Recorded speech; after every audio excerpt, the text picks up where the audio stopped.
Assalamualaikum warahmatullahi wabarakatuh. Waalaikumsalam warahmatullahi wabarakatuh. Alhamdulillah, zikir nafas ya.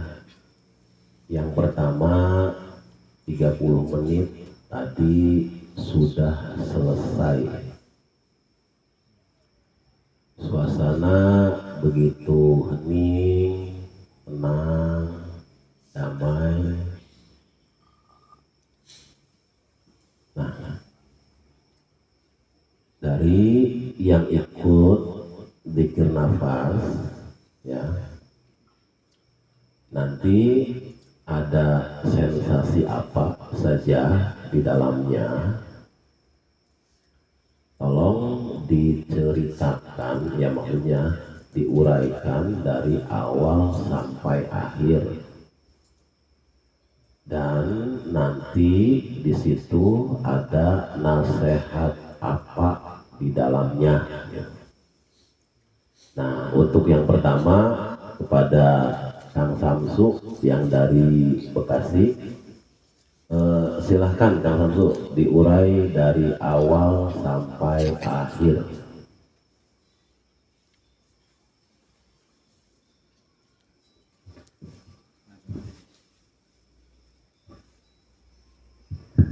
Ya, jelas. Bismillah, assalamualaikum warahmatullahi wabarakatuh. Ada deket suka ya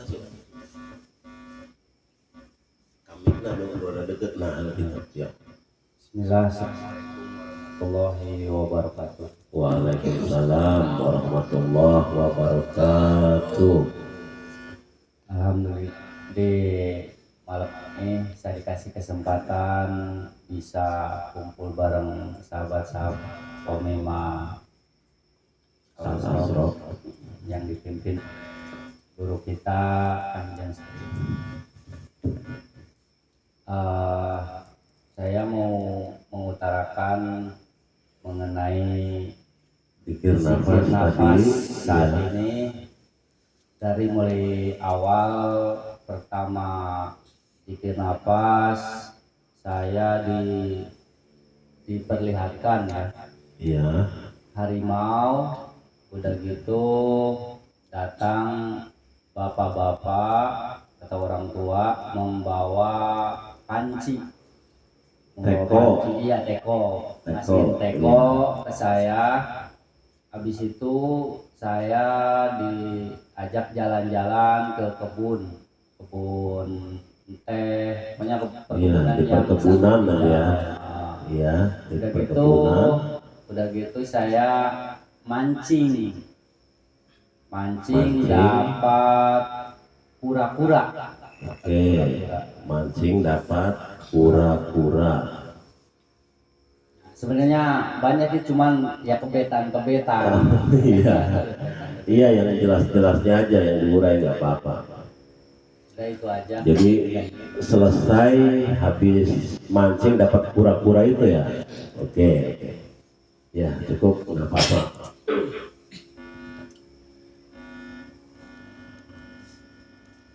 Jadi tadi ya itu kamu ya melihat ada maungnya tuh ya, mantau di kejauhan ya Su ya.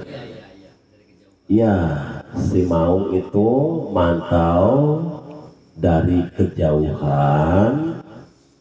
Nah, terus ada bapak-bapak ngasih teko ya. Dah.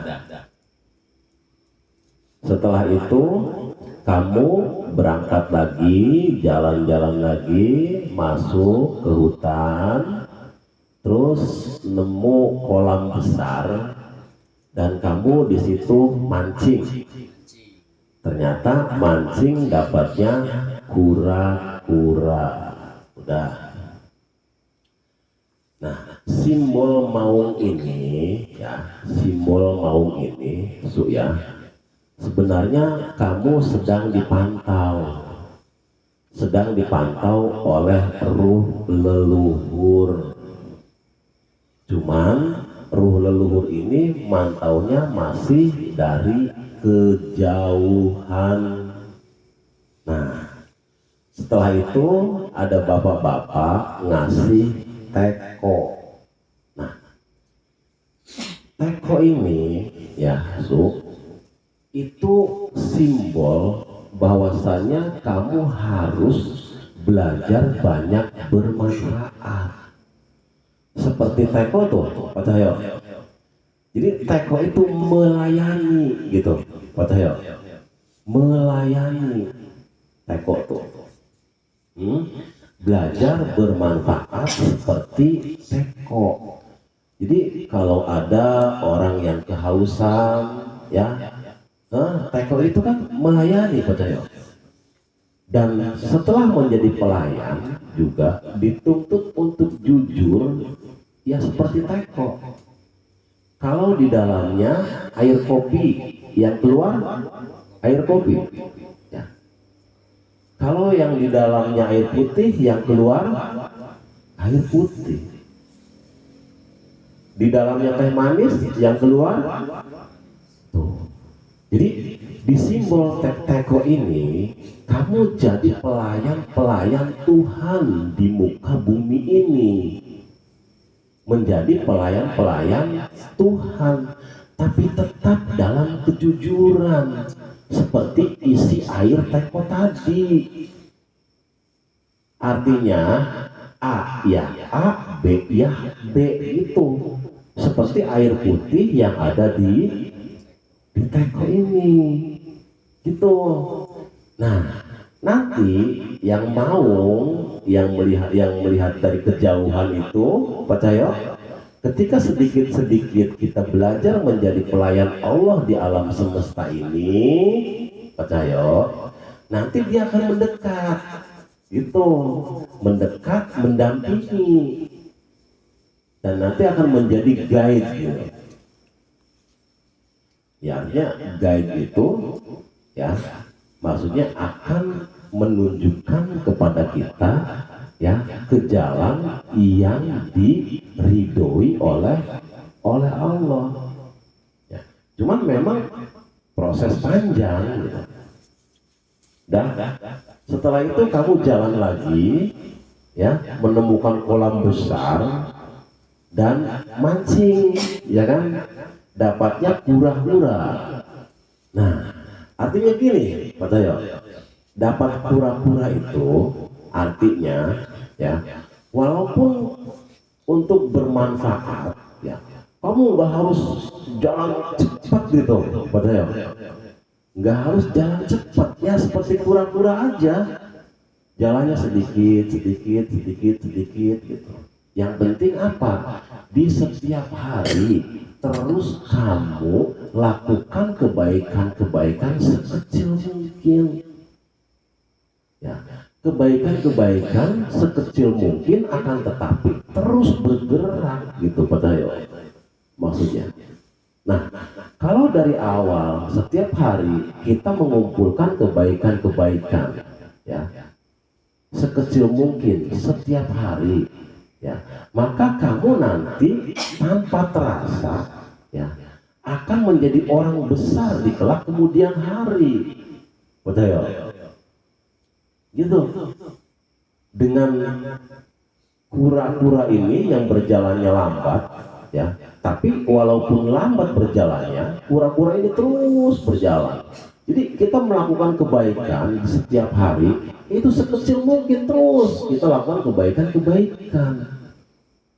yang nanti dari kebaikan ini tanpa kita sadari, kalau di kemudian hari kita akan mendapat,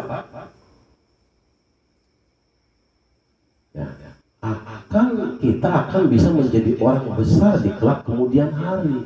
Karena apa? Dari sekarang kita berjalan terus. Kalau dari awal kita berjalan untuk memberikan kemanfaatan walaupun sekecil mungkin di setiap hari, ya, lama kelamaan kemanfaatan ini akan membesar. Untuk awal kita baru bisa bermanfaat untuk 4 orang, ya. tetangga depan rumah, sebelah, samping, dan belakang. Ya, lama-lama bisa satu RT. Setelah satu RT bisa satu kampung. Setelah satu kampung bisa satu kecamatan. Gitu. Maksudnya dari yang kecil saja dulu ya kita belajar banyak untuk bermanfaat. Nah, di situ ada simbol memancing, maksudnya jalani saja ya kebermanfaatan kamu walaupun sedikit-sedikit itu dengan kesabaran, percaya, dengan kesabaran. Karena orang itu ketika dia belajar bermanfaat itu rintangannya banyak loh. Rintangannya banyak. Lu Samsu teh gawe karek penghasilan sapoe 100.000. Gue sombong, gue bobodi ke ditu ka dieu. Di daharnya sorangan. Ya. Samsu tuh baru dapat sehari cuma 100.000 penghasilannya, percaya. Sudah ini maksudnya orang seputar tuh, sudah wah ngasih ini. Itu kan orang seputar seperti itu. Makanya tadi mancing itu maksudnya simbol kesabaran. Ya udah ketika kamu berbuat baik, ya sudah berbuat baik saja. Ya, dengan tanpa berharap apapun. Rezeki datang dari Allah, diberi oleh Allah dan untuk Allah melalui orang-orang yang membutuhkan di sekitar kita. Karena untuk menjadi orang yang dermawan itu banyak rintangan. Nah, makanya ada mancing tuh maksudnya sabarnya, tingkat kesabarannya yang tinggi gitu. Paham nggak maksudnya dari awal sampai akhir? Paham ya? Jadi teko itu manfaat tapi tetap dia jujur gitu. Nah, itu untuk Kang Samsu ya. Sekarang silakan ke Gus Jaki. Ada nasihat apa Gus? Silakan.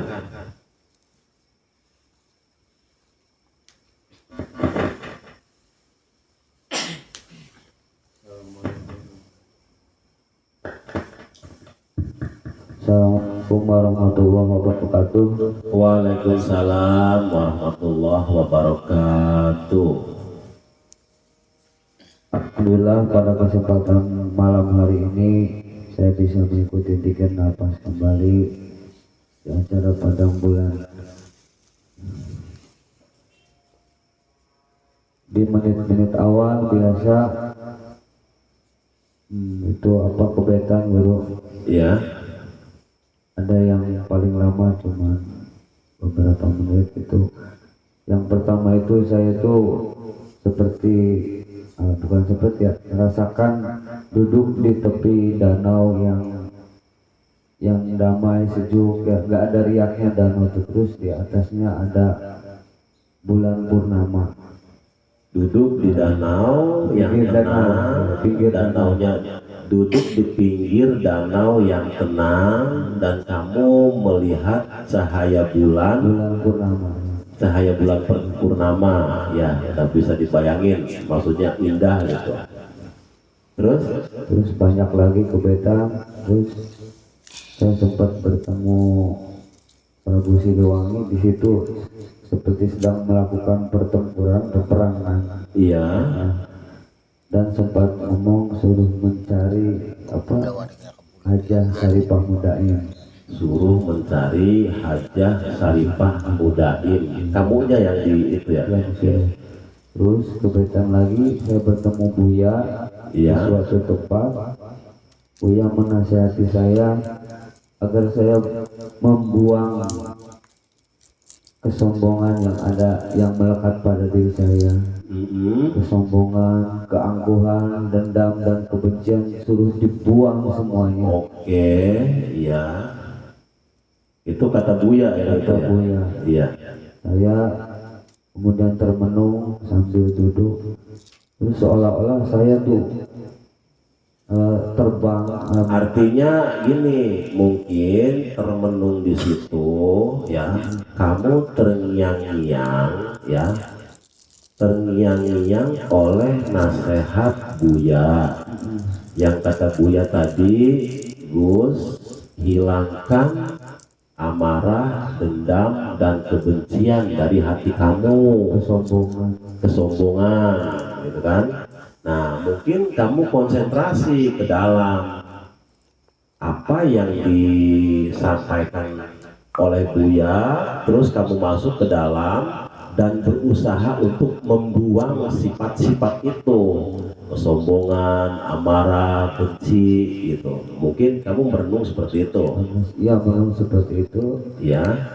Dan saya naik ke ketinggian dan saya melihat tubuh saya sendiri berwarna kulitnya hitam. Melihat tubuh kamu berwarna hitam warnanya. Terus sambil naik ketinggian, terus dengan kecepatan yang tinggi dan tidak bisa dikendalikan, naik terus. Saya ingin berhenti tapi nggak bisa. Oke, terus naik. Naik sampai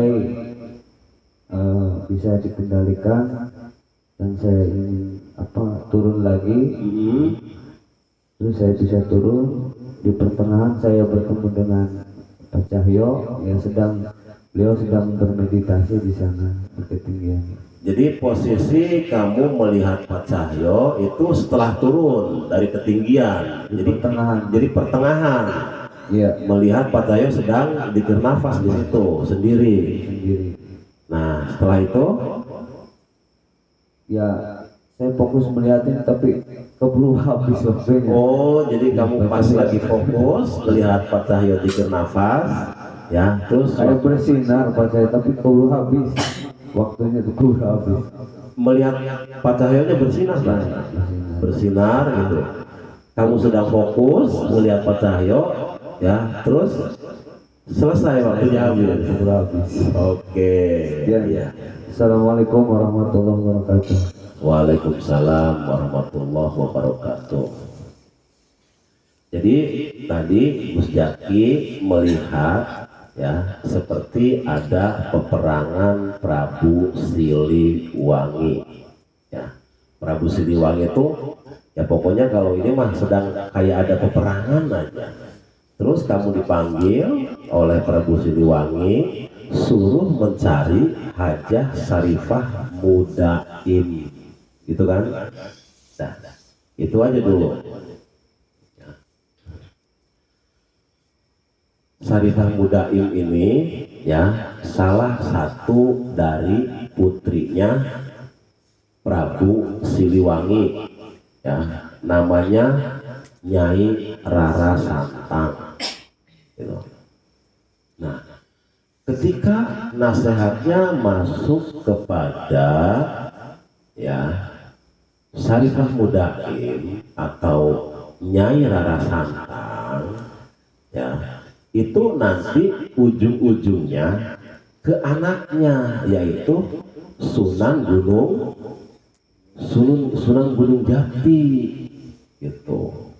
Nah, peperangan itu Gus Jaki, peperangan itu ya isyarat kondisi hati kita, ingin belajar berbuat baik, ingin belajar bermanfaat ya untuk orang lain, ingin belajar benar, ingin belajar bagaimana cahaya ilahi masuk ke dalam kolbu, ke dalam hati. Nah, itu peperangan diisyaratkan oleh Prabu Siliwangi, tolong cari Hajah Sarifah Mudaim itu, ya. Maksudnya gini, jadi kita masuk ke perilakunya ya Sunan Gunung Jati.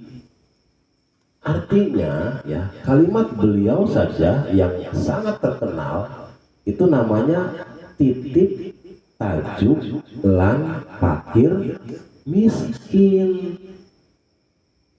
Lagi-lagi di situ karena titip tajuk lan fakir miskin ya, lagi-lagi diarahkannya ke kemanfaatan. fakir miskin secara dohir ya, kita melihat bahwa fakir dan miskin itu orang yang nggak punya, orang yang buat dadak makan aja umpamanya nggak punya, itu disebutnya fakir miskin, dan kamu harus banyak bermanfaat untuk itu. Jadi tajuk itu maksudnya ditata, iya dijunjung. Bahasa kita bahasa Jawa, tajuk itu ditata dan dijunjung. Artinya ditata yang rapi dan didatangi, gitu Gus. Jadi kalau ada umpamanya anak-anak yang nggak sekolah, ya umpamanya, ya sudah dijunjung, artinya didatangi. Ada berapa anak yang nggak sekolahnya, ya kalau kamu punya dana sendiri, kamu biayai anak itu supaya bisa sekolah, ya. Kalau nggak bisa dibiayai, ya kamu ajarin yang tadinya bodoh supaya bisa menjadi pintar. Nah, itu maksudnya ditata, dijunjung itu seperti itu. Umpama di kampung kamu ada orang yang meninggal dunia, umpama dia meninggalkan 2 orang anak, sementara ayahnya meninggal, ya. Nah, itu ditata dijunjung itu maksudnya. Hah? Didatengin paginya, ada ongkos enggak buat sekolah, gitu. Dijunjung itu maksudnya didatangin, gitu. Nah, ketika nggak ada ongkos untuk sekolahnya, ya udah, untuk kemanfaatan kamu kasih, kamu beri, gitu. Nah, untuk menghindari peperangan yang hebat dalam diri, ya itu diperbesar kemanfaatan kita, gitu Ustaz Darman, ya, untuk menghindari peperangan ya yang hebat di dalam diri. Karena ya Ustaz Darman, peperangan yang terhebat itu adalah peperangan yang terjadi di dalam diri kita, ya. Secara jasad kita membela ego kita, secara rohani kita membela Allah, dan itu sengit loh pertempuran di dalamnya tuh. Iya. Jadi bawaan ego itu, Bos, ingin selalu menyenangkan diri kita sendiri. Jadi ketika ego ini bermain, ya, posisi kita masih dalam diri palsu namanya. Nah, ketika kita masih dalam diri palsu, ya, wah itu pembelaan ego, rasa ingin dihormati, rasa ingin dimuliakan, rasa ingin umpamanya terlihat paling bisa, itu tinggi sekali, dan itu peperangan di dalam diri. Nah, adapun dzikir nafas yang sekarang, ya, Pak Tayo, dzikir nafas yang sekarang itu sebenarnya kita sedang belajar untuk ya menjadi diri sejati. Sebenarnya dzikir nafas tuh awalnya kita mencari diri sejati kita dulu, so. Makanya di dzikir nafas ya itu banyak ya orang yang bertemu di dalam dzikir nafas itu dengan apa? Dengan orang yang bukan mirip lagi tapi serupa. Itu namanya diri sejati. Nah, ketika diri palsu ini sudah selaras dengan diri sejati, karena gini Pak Zayo, ya, kalau dari diri sejati itu semua nasihatnya pure, ya, mengajak kamu kepada Allah. Beda dengan korin. Jadi Pak Zayo, ada korin, ada diri palsu dan ada diri sejati. Kalau korin itu mengajak kamu ya untuk memupuk ego, memperbesar ego tuh, yang ngajaknya namanya korin. Kalau diri sejati mengajak kamu kepada Allah. Jadi diri palsu ini nanti ditarik sama korin, nanti ditarik sama diri sejati. Gitu. Nah, kalau peperangan dalam diri itu menang dan yang menang itu adalah diri sejati, ya, baru langkah-langkah kita untuk menuju Allah akan tertata rapi dengan sendirinya. Gitu. Jadi peperangan itu, ya, peperangan dalam diri itu nanti bisa minimalis, hanya bisa sedikit goncangan-goncangan saja. Setelah apa? Setelah kita banyak bermanfaat, seperti Sunan Gunung Jati, titip, tajuk, dan fakir miskin. Secara dohir fakir dan miskin secara dohir fakir dan miskin itu, ya, secara dohir orang yang nggak punya lah, gitu, secara dohir. Tapi secara hakikat, kalau secara hakikat fakir itu, Pak Cahyo, fakir itu, ya, selalu merasa membutuhkan Allah. Herman, fakir itu selalu merasa membutuhkan Allah. Miskin apa? Miskin itu selalu merasa tidak bisa apa-apa, ya, tanpa digerakkan oleh Allah. Itu namanya miskin. Orang yang miskin itu orang yang selalu merasa hina, merasa nggak bisa apa-apa, selalu merasa banyak dosa. Itu. Kalau kamu menemukan guru mursyid yang memang benar-benar, ya, didatangkan oleh Allah untuk membimbing kamu kepada Allah, maka guru mursyid itu, Gus Jaki, ya, akan mengarahkan kamu kepada apa? Kepada la haula wala quwata illa billah. Semakin banyak ilmu yang kamu dapat, kamu akan semakin rendah hati, akan semakin merasa tidak bisa apa-apa, akan semakin merasa hina.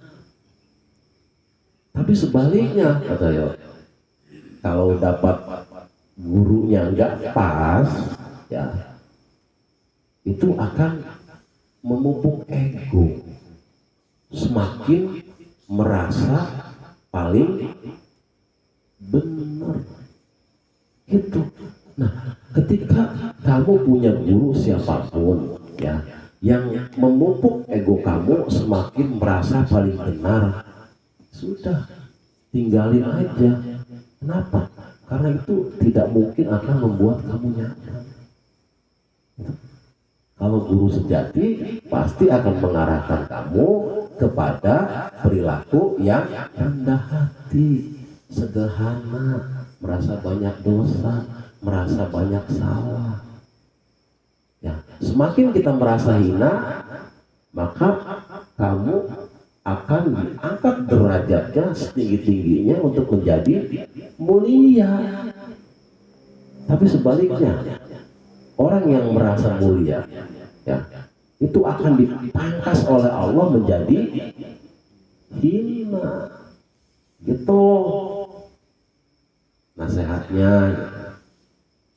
Nah, untuk yang ketiga silahkan Cakraningrat.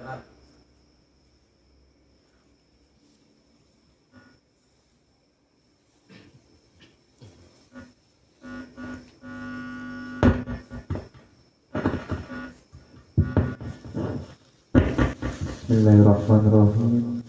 Assalamualaikum warahmatullahi wabarakatuh. Waalaikumsalam warahmatullahi wabarakatuh.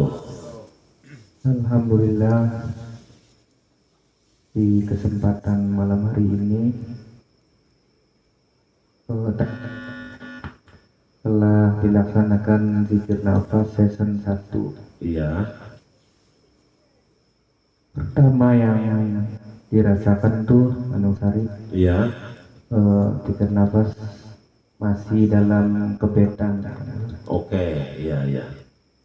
Yang jelas banget pas part season mau selesai, Iya.